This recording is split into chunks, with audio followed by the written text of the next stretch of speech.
Hello, Children's Discipleship Team. If I've not met you yet, I'm Stacy Lyons, the Children's Director here at Riverside. I just wanted to send you some short videos to kind of get you prepared and excited as we look forward to next weekend. September 1st, it's our promotion weekend. You will start serving on your teams. The kiddos will get new classes.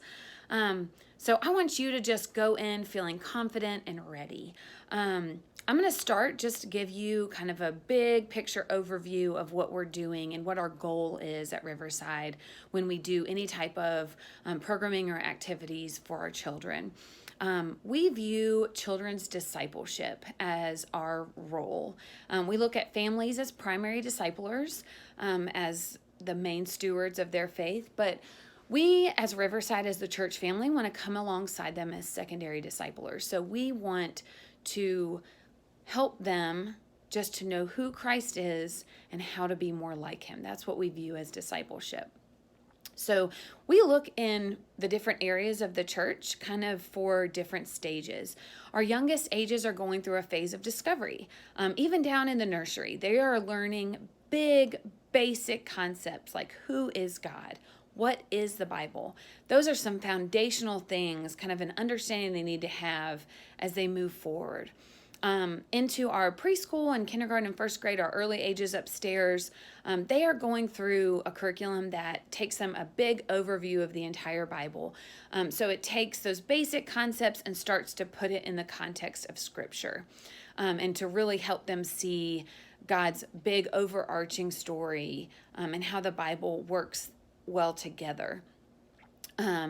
As we move into some of these ages, you might see some kiddos start to make what we call the next stage of discipleship or a decision. Like the rest of us, they are going to either make a decision to follow Christ, and to submit to God's authority and to take on the blessings of Christ's sacrifice for us. So if you have a kiddo in your class that's seeming to move in that heart direction and is talking about that a lot, it's certainly something to encourage the families with when you interact with them at checkout or check-in. But also you can come to Katie or I as the discipleship staff, and we can help walk the families with the pastoral staff on what does that look like to become a member of the church and to get baptized. Our oldest ages, we look at those ages as development. So they have the foundation of the big concepts, they have the foundation of a big kind of overview of the Bible, and those are the ages that are really going to stick with the church through specific books of the Bible and take a deeper dive. We want to develop their ability to study and to understand Scripture. So I am so excited. I'm so glad that you're joining us in this. We literally couldn't do it without you. You are going to see a short break in the video, and I will magically be at the church, and I will walk you through some specific information for your class. Good afternoon, older 5s and 6s class team. You'll see when you come upstairs to Children's Discipleship, your room is going to be the second one on the left. As you can tell, we've got tables. We'll have all the chairs that you need by the day of. You've got some toys on a toy shelf.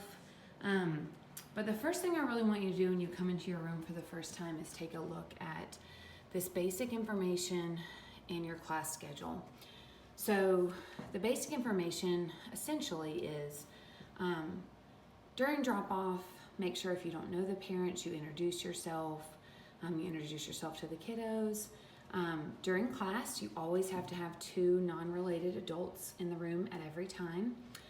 There is a walkie-talkie in case you have an unscheduled bathroom need, or in case you have an emergency you need to go.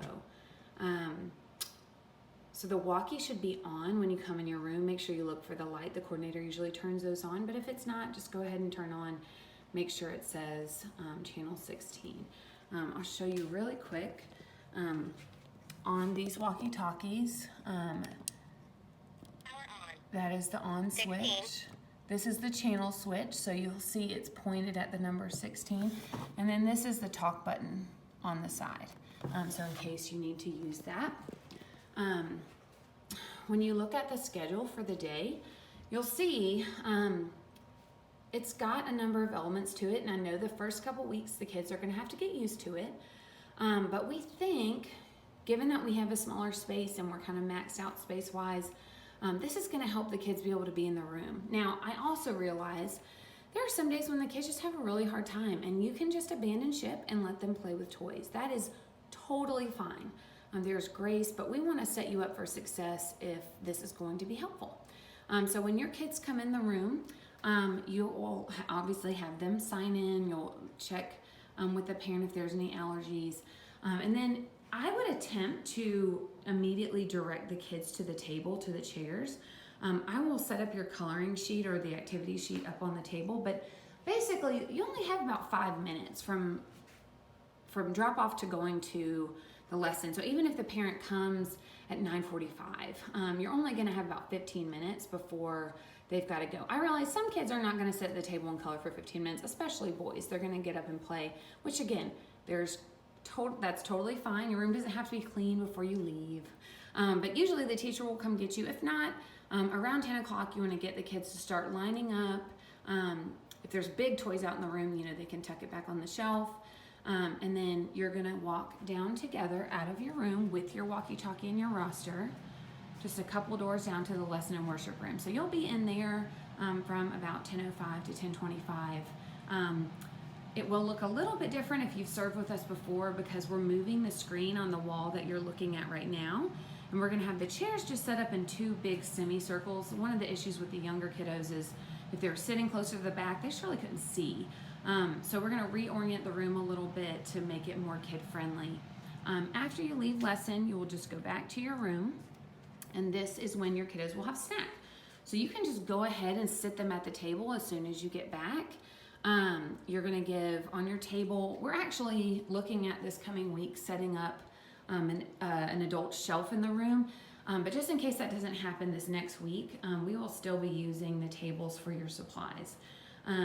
So you'll see on your station, you will have, we don't have it right now, but you'll have